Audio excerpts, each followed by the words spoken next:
New installments of two animated film franchises that are a bit long in the tooth, or in this case, fangs, or saber-tooth, maybe, join two other recent animated features, and all four of them are available right now on streaming services. Let's talk new kids' movies.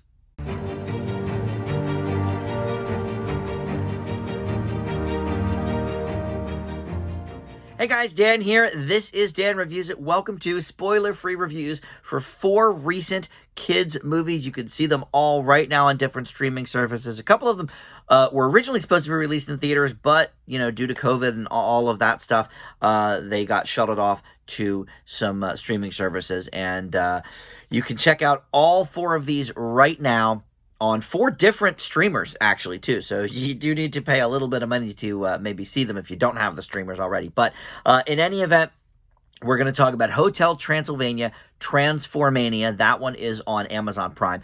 The Ice Age Adventures of Buck Wild, that is on Disney+. Back to the Outback on Netflix, and Rumble on Paramount+. And as a matter of fact, we're sort of doing two separate years of films. So the Hotel Transylvania and the Ice Age ones are going to be part of 2022's list, but I am still catching up on some 2021 movies. So Back to the Outback and Rumble, which were released in December of 2021, and I just have not gotten to review them yet. They'll be on the 2021 year-end list that I'll be doing in about a month or so. So take that for what it's worth. But we're going to start with Hotel Transylvania and Ice Age. I'm going to kind of combine them and do them together because these franchises and these films specifically have a lot in common. So for one thing, these are movies that I, like the franchises on the whole, are franchises that I am not completely all in on. I think they're okay, but for Hotel Transylvania, my highest is B-. That was with the second one. And then Ice Age, the second one is also my favorite. I was not grading back when that was released, but I would probably give that a B. So even the best of these franchises is not like way up there, with some of the other ones. I happen to be wearing my Disney shirt. None of these movies are Disney related, but, when I think of, some of the A's and B's, Disney and Pixar usually have the run on those. But certainly other companies have done it too. Despicable Me, the first one of that, I love. The Shrek movies are great. But for the most part, Sony Animation Studios, which is Hotel Transylvania, and then 20th Century Fox, or I guess maybe Blue Sky Studios originally, that does Ice Age, none of them really do work that blows me away in the animation department. I do like the Cloudy with the Chance of Meatball movies, that's Sony. But in any event, a couple of the things that these franchises and these particular films have in common. The previous installment of each, I gave a D to, a series worst for Hotel Transylvania 3, and then Ice Age, the fifth one was, I think, called Collision Course, gave them both D's. Also, Ice Age, man, why are we waiting? Why are we even making new ones, for one thing? But they've waited such a long time. The fifth one I took my nephew to when he was, I think, 10, and he's 16 now.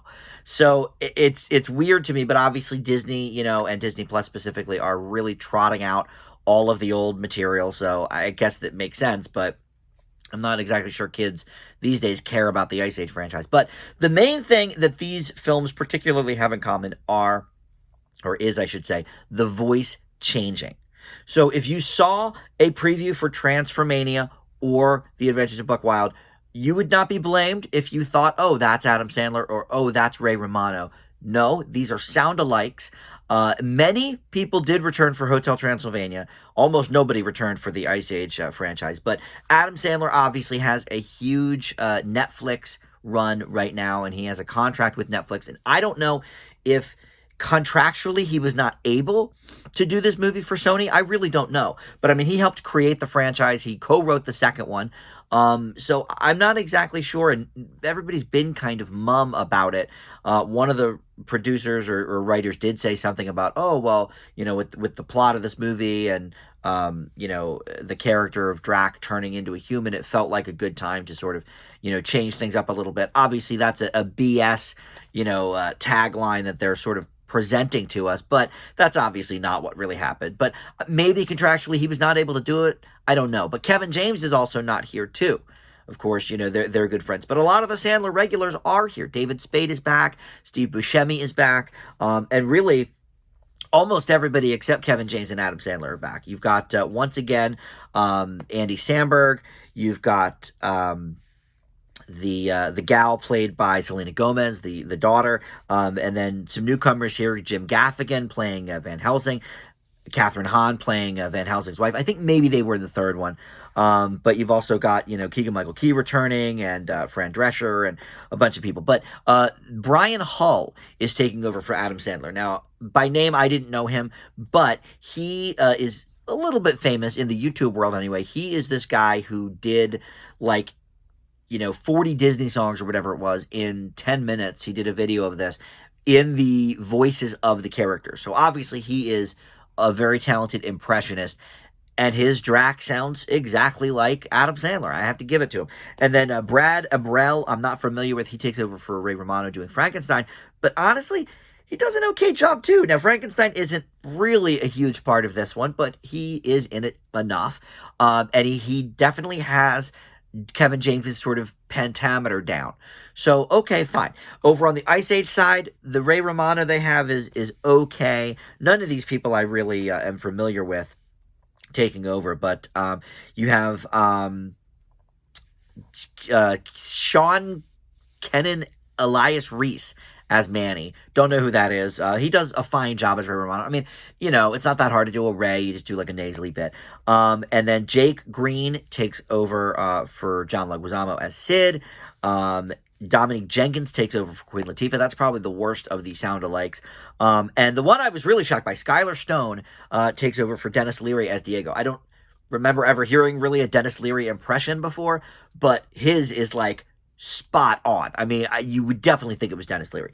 But the main focus of this movie is the character of Buck Wild, and Simon Pegg does reprise his role as him. So we get at least a little bit of that. And then Crash and Eddie, who play the Possum brothers that sort of go out on their own journey and find Buck Wild, are played by Vincent Tong and Aaron Harris.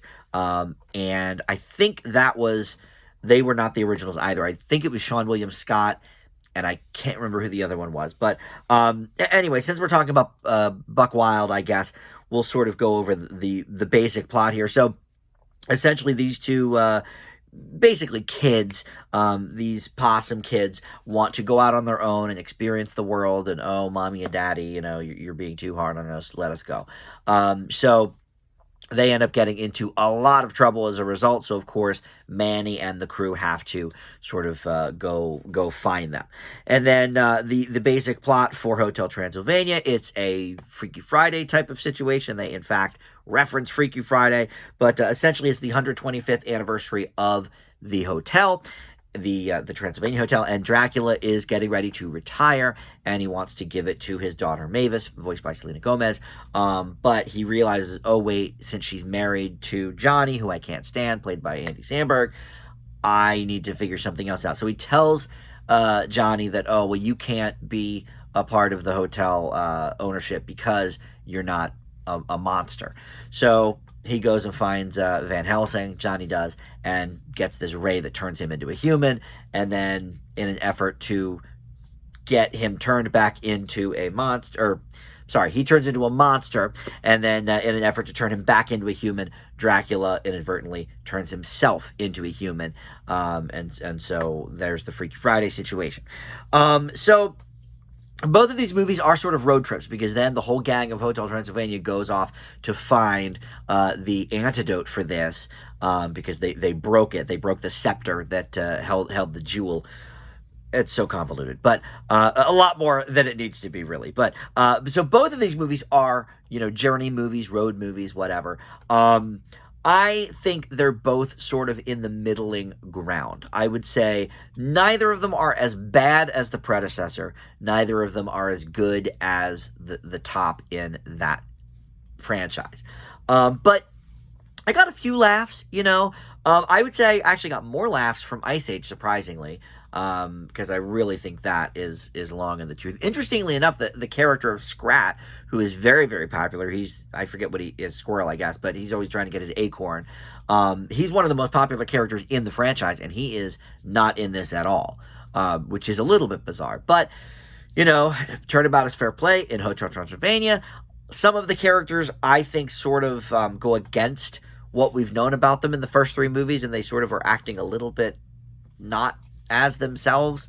So both, latest installments of these movies have sort of a little bit of betrayal stuff going on to its fan base, I think.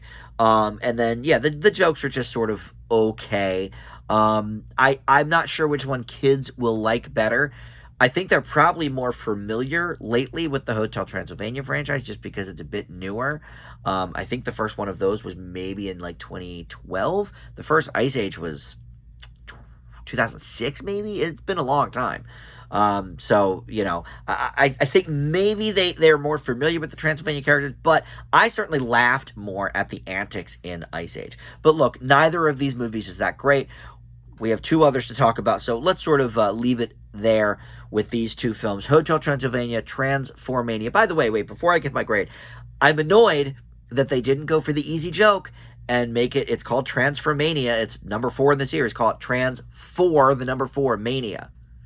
Right? I guess maybe just having the word trans by itself these days could certainly conjure up different things. So maybe they did consider that and go against it. But I like it, if you're going to be at least half clever, sort of putting the number in the thing. But anyway, I leave Hotel Transylvania Transformania with a C. I will give Ice Age: The Adventures of Buck Wild a C plus, slightly higher grade, only really because of the humor was slightly better, but neither of these movies are that great. I think if you're a big fan of either franchise, maybe you'll enjoy them more than I did. But, for franchises that have always been satisfied to sort of just be average, these are average movies. What can I say? So next we'll go to Netflix for Back to the Outback. And this was actually quite a journey/road movie as well. But basically it takes place at the zoo in Sydney. And there are 5 deadly animals that are, on display in this Steve Irwin type show that kids come out for and families come out to see it. Oh, these guys are deadly and get away from them. They're horrible, whatever. And, at the end of the night after the zoo closes, they're all like, look, we're nice people. We have good hearts. Yes, we are killers when we, don't want to be, but whatever, it's in our nature. We need to get out of here. Let's bust out and find our true selves in the outback. And they bring with them a koala because he is just too cute for words. You have to have him. But really because he, sees them escaping and says he's going to tell if they don't bring him. But we learn he's got his own issues. He's always got to be on. He's always got to be super cute for everybody. And that's not who he is all the time either. So, it's a sort of a journey to find yourself type of movie. Some decent voice casting here. Isla Fisher as this inland taipan. Eric Bana as the zookeeper himself that's on the hunt for them. Guy Pearce as a spider. Keith Urban as a cane toad, Jackie Weaver as a crocodile, and Tim Minchin as Pretty Boy the koala. We see, some other people you might know here. Wayne Knight is among the cast as well. I think of the 4 that I'm reviewing today, this is by far the best. It's very cute. Cuter than I thought it was going to be, actually. I figured, okay, the koala will be cute and that'll be the whole shtick. But there was a lot more to the character than that. And a lot of these characters actually had some decent development. The animation's okay, nothing really to write home about, but pretty decent voice cast and voice acting. Isla Fisher, I don't know, she's probably done some voice work before. I couldn't think of it off the top of my head, but I bet she's done something. But she is very, very good here, sort of the ringleader of this group. And in this movie, there's like this secret society called the Us, and it's the ugly secret society, and it's animals out in the wild that sort of look out for each other, but they're maybe a little bit less than attractive. And, look, the messaging here for this movie is great. Don't judge a book by its cover, and there's more than meets the eye, and, all these sort of really good stories or good morals, I should say, for kids. I'm not positive that either of the other films really had great morals. I guess Hotel Transylvania sort of did have the moral of, it's okay to be yourself kind of thing. Johnny, it's okay that you're a human and whatever. But I think this one hits the point home a lot better than that. I would say I laughed more at this than the other two as well that I've mentioned. So it's got that going for it as well. Yeah, I mean, I think it's a cute movie. I think it's something you don't necessarily have to, put on and really, really focus on. You can sort of, have it on a little bit in the background and still, kind of follow along the story. So it's a bit slight in that regard, but I liked it overall. So I will leave Back to the Outback with a B. Not too bad. And then finally, we end with the one that is on Paramount Plus. This is called Rumble, and it was supposed to be released in theaters, but after a bunch of shuffling around with the dates, they decided, well, you know what, Paramount Plus is sort of struggling. Let's put it on there. It's a Paramount movie, so it makes sense. I'm sure they didn't have to pay anything to do that. But a couple of people in the cast you might recognize: Terry Crews, Will Arnett. Tony Danza, even from the old Who's the Boss show. But this basically takes a world where monsters and humans are, living together, and monsters are superstar athletes, especially in the wrestling ring. And we see this gal, Winnie, who's a teenager who wants to follow in her father's footsteps by coaching a lovable monster underdog into a huge champion. And as you might imagine, Will Arnett, of course, plays the monster in question. He's doing his sort of, holier than thou shtick that we've seen so many times before. And then the girl I'm not really familiar with, Geraldine Viswanathan. I apologize that name, but she has been in a couple of things. If you've watched the TBS show Miracle Worker, she's in that. So I've sort of seen her, I think, in ads and stuff, but I've never really seen anything she's been in. The voice acting here is okay, but this is the worst of the bunch. For one thing, the animation is ugly, unappealing, uninspired. And for another, this is a WWE production. Like, they even get the real guy that says, let's get ready to rumble. He's in this movie. So it is a WWE production. Which brings me really to maybe the biggest issue with it. For something about wrestling and for something that is supposed to have so much action, this was the most boring of all four of the movies. I watched it last and I was like, man, even the Hotel Transylvania is better than this. Like, it just, for something that you would think has so much action going for it and so many different, wrestling moves they could do and all that, it just comes across as very boring and bland. And even the methods here of storytelling, it's like it's a story we've seen a million times. Big Hero 6, even a little bit, or in live action realm, Real Steel, robot instead of monsters. But like it's been done to death, of course. And they've added sort of the daughter wanting to do right by her father and this and that. No, you got to convince the guy. It's like nothing came as a surprise in this movie. Everything was sort of bland and milquetoast.